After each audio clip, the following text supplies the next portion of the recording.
एक बार संत सूरदास को किसी ने भजन के लिए आमंत्रित किया।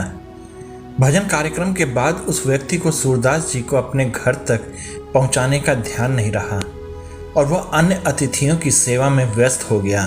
सूरदास जी ने भी उसे तकलीफ नहीं देना चाहा और खुद लाठी लेकर गोविंद गोविंद करते हुए अंधेरी रात में पैदल घर की ओर निकल पड़े। रास्ते में एक कुआं पड़ता था। वे लाठी से टटोलते टटोलते भगवान का नाम लेते हुए बढ़ रहे थे और उनके पांव और कुएं के बीच मात्र कुछ ही इंच की दूरी रह गई थी कि उन्हें लगा किसी ने उनकी लाठी पकड़ ली है। तब उन्होंने पूछा, कौन हो?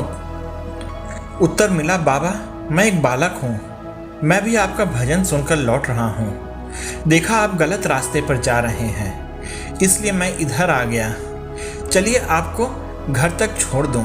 सूरदास ने पूछा, तुम्हारा नाम क्या है बेटा? बाबा अभी तक माँ ने मेरा नाम नहीं रखा, तब मैं कैसे तुम्हें किस नाम से पुकारूं? कोई भी नाम चलेगा बाबा। सूरदास ने रास्ते में और कई सवाल पूछे। उन्हें लगा कि हो ना हो ये कन्हैया ही है। वे समझ गए कि आज गोपाल खुद मेरे पास आए हैं, क्यों नहीं मैं इनका हाथ पकड़ लूं। यह सोच उन्होंने अपना हाथ उस लकड़ी पर कृष्ण की ओर बढ़ाने लगे। भगवान कृष्ण उनकी यह चाल समझ गए। सूरदास का हाथ धीरे धीरे आगे बढ़ रहा था। जब केवल 4 अंगुल का अंतर रह गया, तब श्री कृष्ण ने लाठी को छोड़कर दूर चले गए। जैसे ही उन्होंने लाठी छोड़ी, सूरदास विह्वल हो उठे।